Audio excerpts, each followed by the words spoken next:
Namaste. The light and love of the divine in me honors and greets the light and love of the divine in each and every one of you here this morning.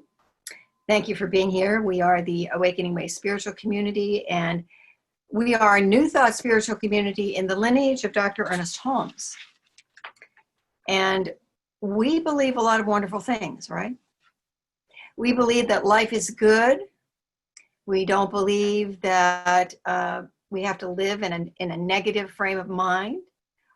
We believe that love always points the way. We believe that God is good and that the universe is inherently good, and that there's only one energy, one power, one presence, one goodness, one infinite quality, whatever it is that you choose to call that, whether it's God, Spirit, the divine, Goddess, Mother, Father, God is a wonderful term that we use here. And we're all about finding ways to live this consciously awakened life, live a life that is filled with what it is that we want to feel, what it is that we want to experience. And what is that? Well, that's like love, prosperity, joy, success, peace, understanding, and compassion, and the list goes on. And we believe that we can not only live that, we can create it for ourselves. And so this community offers teachings that help people learn how to do that for themselves, how to create the life that they want to live, how to experience the divine in a deeper and more meaningful way, and how to live from that constant awareness of the presence of the divine in and as each and every one of us and all of life. And so we're also a diverse community, and we recognize that everyone comes from someplace else. You know, we all come from our own past and our own backgrounds spiritually, but somehow we've managed to come together here. We've come together to be together on Sunday morning, on this beautiful morning. And so whatever it is that brought you here today, and wherever you go when this little time together is over, for this perfect, special, amazing moment in time, welcome home. We've been waiting for you. Thank you for being here. And so we have another beautiful, beautiful morning lined up. Dr. Frank is going to share with us a beautiful message. We always like his messages because they go right into our minds and right into our hearts, and then we're able to take it out into the world and live from it. So we're looking forward to that, and of course, a beautiful music program.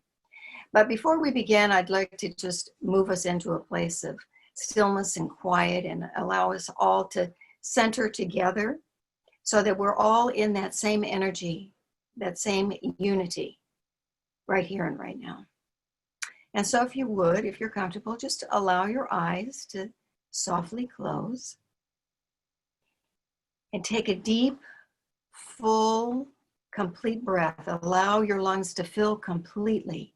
And when they're filled to fullness, then just hold for just a few seconds right there at the top. And then just let it all out so that you are feeling that release and that relaxation come into the body. Just allow yourself to feel that.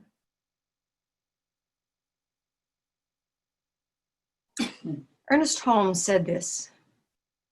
He said, "Love is the beginning and it is the end. It is the impulse in nature that will not be denied."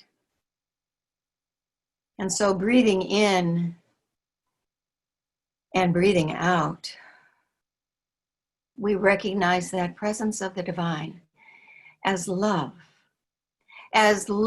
permeating, saturating everything with that divine and holy energy, that love that will not be denied, that love that comes, that exists, that is, whether we feel it or not, it is present. And I know that it is in me. I feel it. I sense it. I know that it is in each and every person here on this connection this morning that love cannot be denied. And so this morning we all just open and say yes to love. Yes to this power that allows us to feel that joy and that peace, to feel that connection with that power and presence that is in us and yet greater than we are. And so we open and we reach into our own hearts and we allow our hearts to touch the hearts of everyone here today. And we allow our hearts to reach out to touch everyone on the planet today. For love is ever present. And what we know in one place is known in all places. So this love we feel in our hearts reaches out and touches all there is. And so I know that everything this morning, this love, this wisdom that Dr. Frank is preparing to share with us comes from his heart, from the deepest place within him.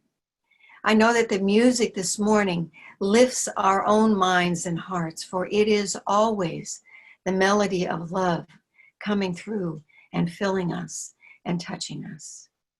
And I know that right where we are, we feel the love of one another, and we feel the love of the divine right where we are.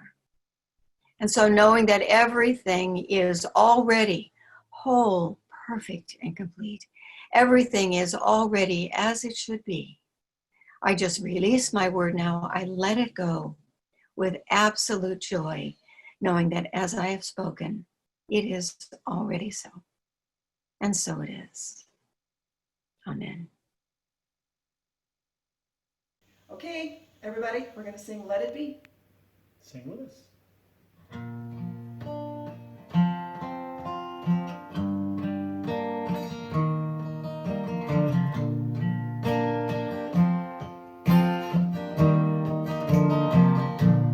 When I find myself in times of trouble, Mother Mary comes to me, speaking words of wisdom, let it be.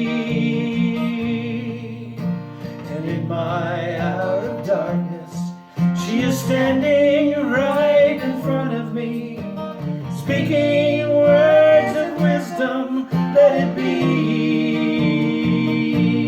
Let it be, let it be, let it be, let it be. Whisper words of wisdom, let it be.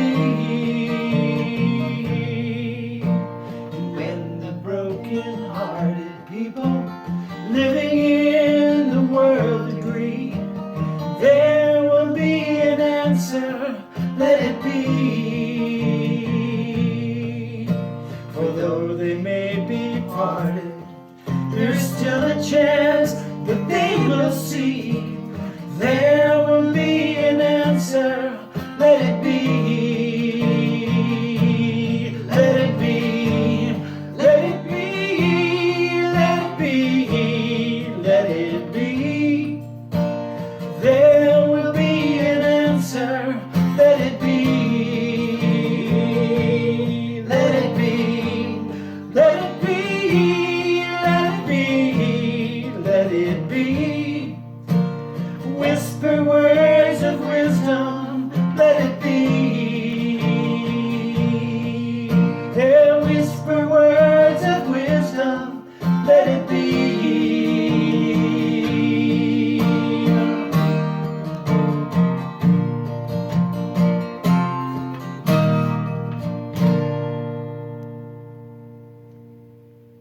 Nice job. That was a nice job. Thanks, guys. That was wonderful. Oh, good morning. So I get to finish our Seed of Awakening for the month, plenty. And I have to admit, I had a hard time with it. My head was just not in the right space to be ready to talk this week. I said to Terry, what I've got is just a jumbled mess. There's a saying in the 12-step programs, that religion is for people who are afraid of going to hell, and spirituality is for people who've already been there. And I found myself, because of all the negativity in the world and in my life, living there again. Living through a pandemic that has become a political issue instead of a medical one, watching the consequences unfold, being trapped at home. I've discovered that I'm much more of an extrovert than I ever believed I was. What else can I say? Going around wearing a mask in a world full of maskless people who think it's their patriotic duty to infect me or something. The beginning of another round of political insanity, all while trying to move into a new house, selling our old one, the beautiful place we've been living in for 28 years, and still trying to live a normal life. I found myself in hell all over again. And Terry said, well, then talk about that. So that's what I'm going to do. You know, we didn't really want to sell our house, but there were a lot of reasons why it had become necessary after all these years to do that. And then while we had it up for sale, it went on sale on Thursday, and that was the day that the smoke rolled in. And it completely obscured the view that was the main feature of our house. On top of that, the smoke affected me so much that I was coughing constantly. And so I called my ear, nose, and throat guy, and his assistant said, come in immediately when I described my symptoms. So I went in, and he came in and sat down, and he said, sorry about that, Frank. You know, with what's going on in the world, people just get a little crazy about symptoms. And I said, yeah, but I don't have symptoms of COVID. My cough is wet. I have no fever. And he said, yeah. I said, I have bronchitis. He said, good call. You have bronchitis. So there I was with bronchitis in a house full of smoke, taking codeine cough medicine and doubling up on my antihistamines. And as I said to Kristen before the meeting started, I've been walking around in a fog. I've been walking around in a fog all week. Oh, and did I mention that our cats are totally freaked out by all the commotion and disruption going on at the moment? I think that at times like these, we all fall back on our core beliefs. I know I do. And my core beliefs come out of my church of origin, which was a Christian church. And although I don't believe in the dogma that came out of that, one of the things I love about New Thought is that New Thought honors the metaphysical truths found in the Bible. And so I tend to fall back on that because that's where I come from. Now I use it like an oracle. I just kind of flip it open to a page and see what I've got. Well, this time when I flipped it open, it was in what Christians call the Old Testament, what Jews would call the Torah. It was in Deuteronomy, and it was in Deuteronomy 2, where the children of Israel have fled Egypt and they're in the desert. And the author, Moses, says, then we turned and journeyed into the wilderness of the way of the Red Sea, as the Lord spoke to me. And we skirted Mount Seir for many days. And the Lord spoke to me saying, you have skirted the mountain long enough, turn northward. They've been basically circling the same mountain for 40 years. For 40 years. Going around and around in circles, lost in the desert. And it's a metaphor for how disconnected they were from spirit, how disconnected they were from their essential truth, from their being, their oneness. And it reminds me that we all get that way sometimes. In fact, the whole world is like that right now. The whole world is like that. And just like them, we're being told, well, if you think about turn northward, which is what God told Moses, when you look at a map, where's north? North is at the top. North is up. And they're being told to turn up to spirit. Sad thing is that we're kind of living through the same kinds of times where everything is going around in circles. We find ourselves feeling like we're wandering in a desert, Physical isolation and separation has led to spiritual isolation and separation. And just like the children of Israel, we appear to be reluctant to make a change in the course we've been following, to experience the blessings that the divine has for us. The divine spoke to the children and told them to go, you've been in this place long enough, move, go somewhere else. And that's what I think we need to begin doing. We need to get out of our anger that we've doubled down on, get out of our judgment that we've doubled down on, get out of the way the world is unraveling, because the ones who appear to be leading us, no matter what the political inclination is, the ones that appear to be leading us are taking us in circles. And we keep redoing the same old things over and over and over. But I began to think about this like phases of the moon. When the moon is new, we call it the dark of the moon, and it appears that there's no moon there. But actually, the moon is just hidden behind a shadow. And gradually, as the moon becomes full and it gets lit completely, we can see the whole moon. But the whole moon was always there. It was simply hidden in shadow. And I think that's what's going on in the world today, at least for me, is that I feel like I'm living in hell again because I'm in the shadow, a shadow of my own making.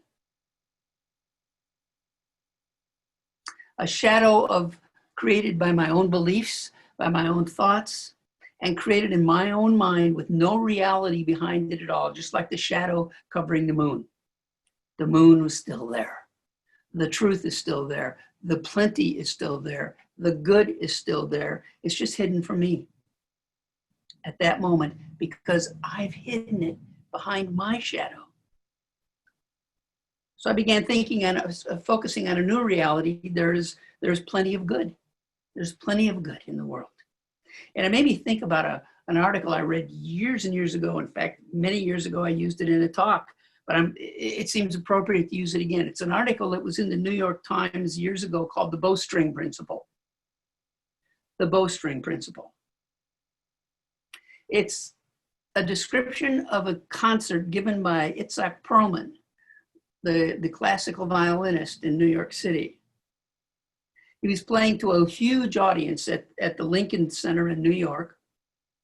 And if you've ever seen him perform, even on TV, he has this ritual he goes through. He was crippled by polio as a child in Israel. And so he walks with crutches and he has braces on both legs. And he comes out onto the stage very laboriously. It's so hard for him. And he gets out there and he sits down on the chair and he puts his crutches down next to him on the same, both of them on the same side of the chair.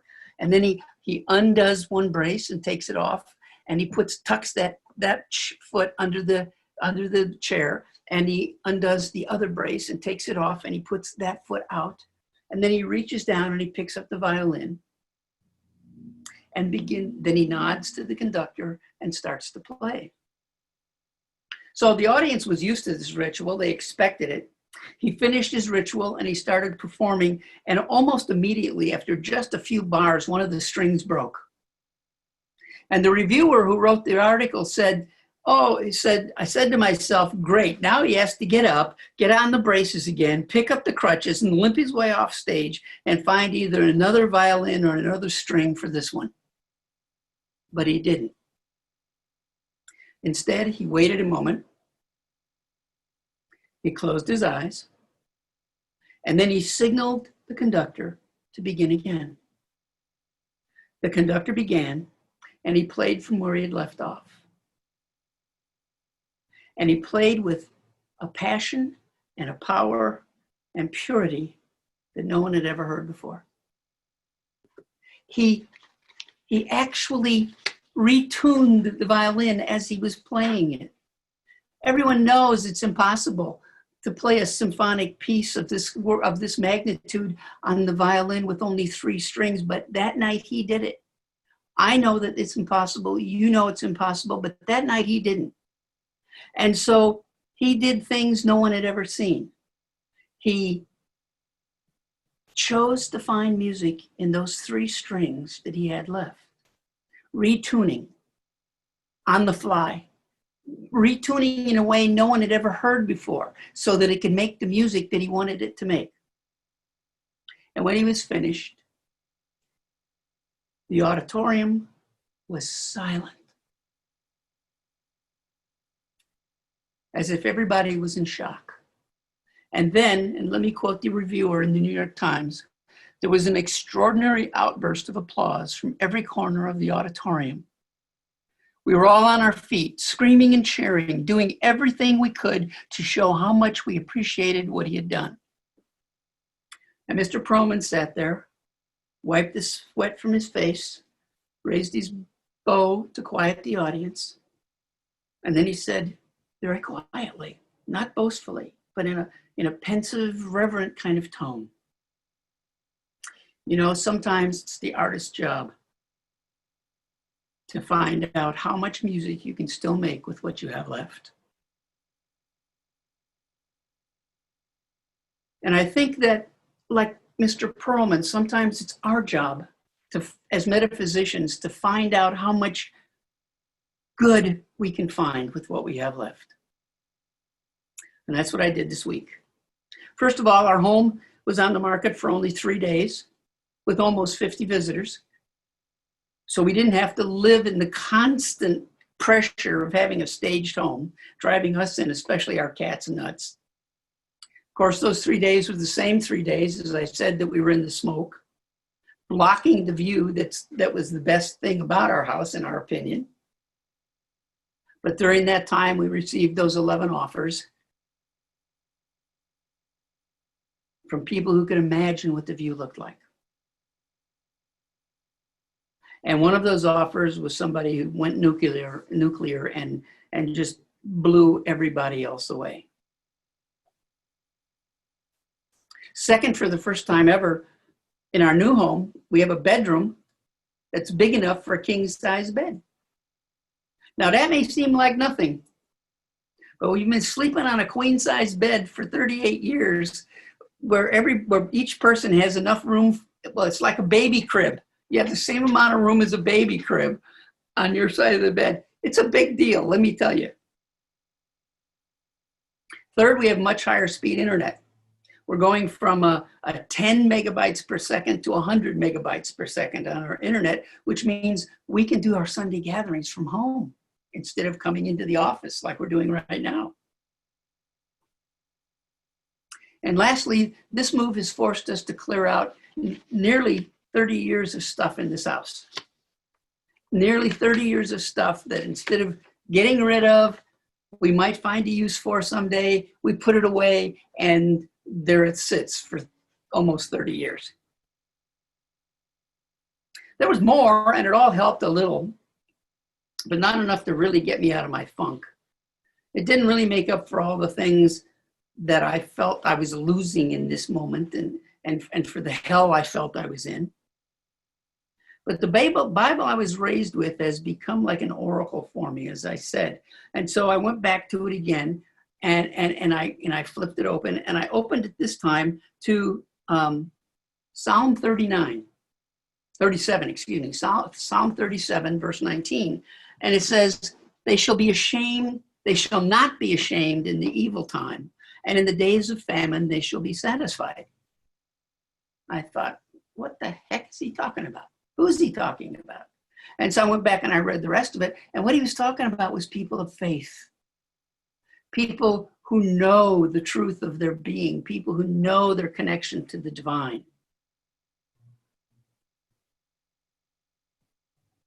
I realized that it came down to a matter of faith. No matter what was happening in my world, there was a divine right action for what was going on in our lives. And our highest good was occurring, whether I could see it at that moment or not. The idea of getting faith when we don't seem to have any is really scary. I mean, come on. How do we get a faith if we truly don't have it? Well, the bad news is we don't. Unless we have one of those miraculous white light experiences, which very few people have, we don't get faith that way. But the good news is we already have it. We already have it in something. And I had fallen back into that place where I believed in the world, where I believed in the experience, where I believed in the appearance. And what I needed to do was get myself out of that appearance and back into what I knew was the truth. Because all of us have faith in something. The problem is we're looking here for it, when our faith always is here in our hearts.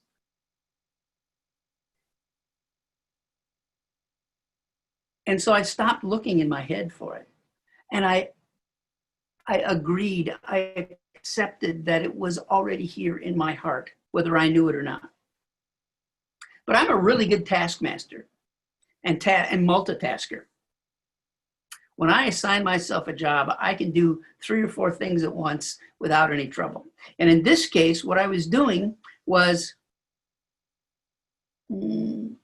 listening to the still small voice, ignoring it and pretending it didn't exist,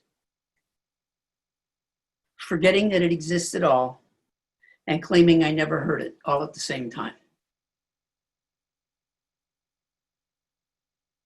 It was never an either-or proposition. I always believed in something. The problem was what I had allowed myself to believe in. And what I had allowed myself to believe in was the problem. Okay? The problem was the problem. The experience, the appearance was the problem. It's been like, this past week was truly a time of spiritual famine for me. But this psalm woke me up to the fact that the only thing that needs to change for me to experience the plenty of good that's in the world, that's in my life, the only thing that needs to change is my mind. The only thing that needs to change is how I look at it. When I stop my ridiculous multitasking and turn consciously within, I always find what I'm looking for. When I do that, I stop circling that mountain. And I discovered that there's plenty of faith available to me as I turn upward.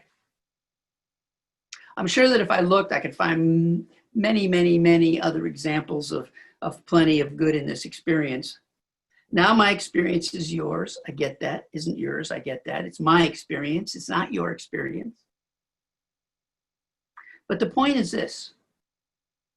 Someone once said, and it may have been me, when you find yourself surrounded by the fires of hell, make s'mores. When I stop seeing the negative world in which I live and look for the plenty of good that's actually there, I always find it. I always find it. Sometimes I can't find it in the larger world of experiences out there, that overwhelming larger world of negativity, and so I just have to withdraw back into my own little private world and find it there. But wherever I look, I am creating my reality and finding plenty of good by, like Perlman, making something beautiful with what's left, making something wonderful with what's left. I am one with life and spirit. I know that. But it's only true for me when I know that. And I believe that. I have faith within me, whether it's the faith in the light or the faith in the shadow, that's up to me. I can choose to believe in this imperfect life and this imperfect experience, and that I am an imperfect being, or I can choose to live in the perfection of the divine within me. It's up to me.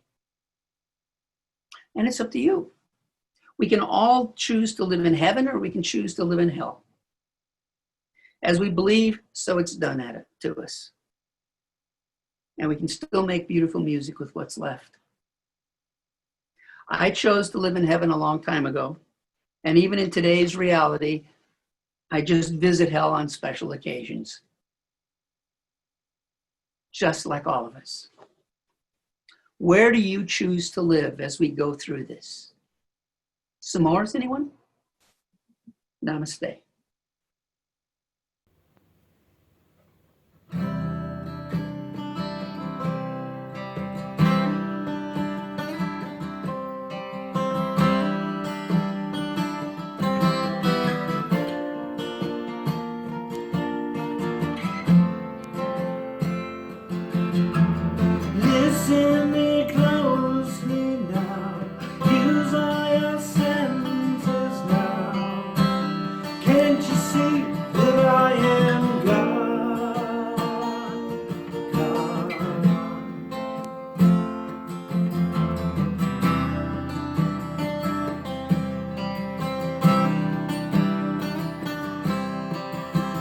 can get closer here. Everyone far and near can decide how it will be to set us free.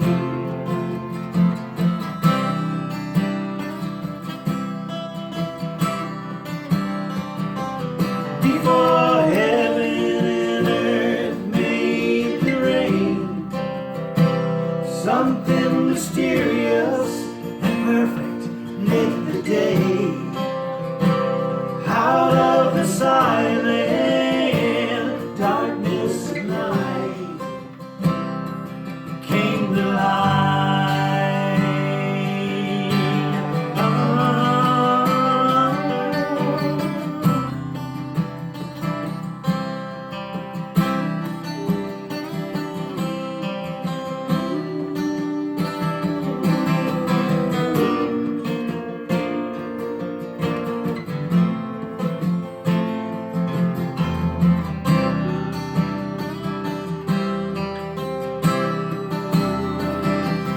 Before heaven and earth made the rain, something mysterious and perfect lit the day.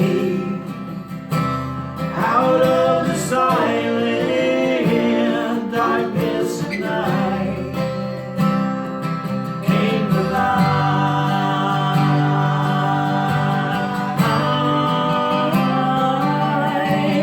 Listen here closely now. Use all your senses now. Can't you see that you are gone?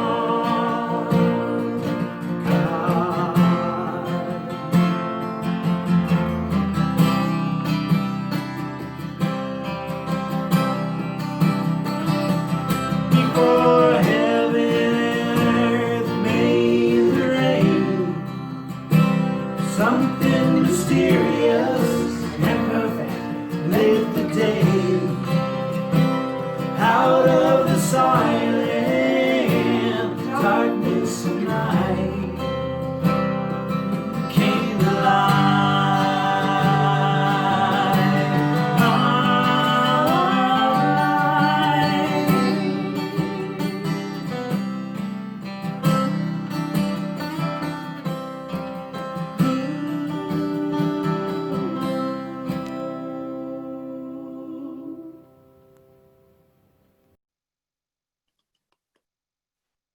Thank you so much.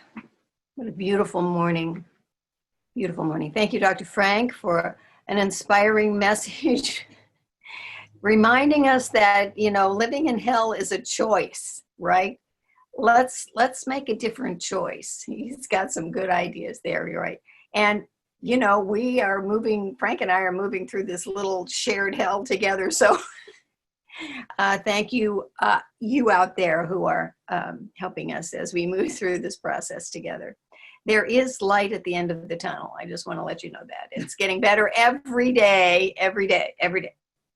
So I want to send out a big thank you to everyone this morning, to Jim Townsend, Karen Wilkins, Delon Richenberg, and Steve Kendall for their music. That is always just, you know, doesn't it just kind of move right? It's like it sets up this vibration that just lets you align yourself with the day, with spirit, with whatever it is you need to do. You just feel so much more together after you've heard the music. It's beautiful. Thank you so much.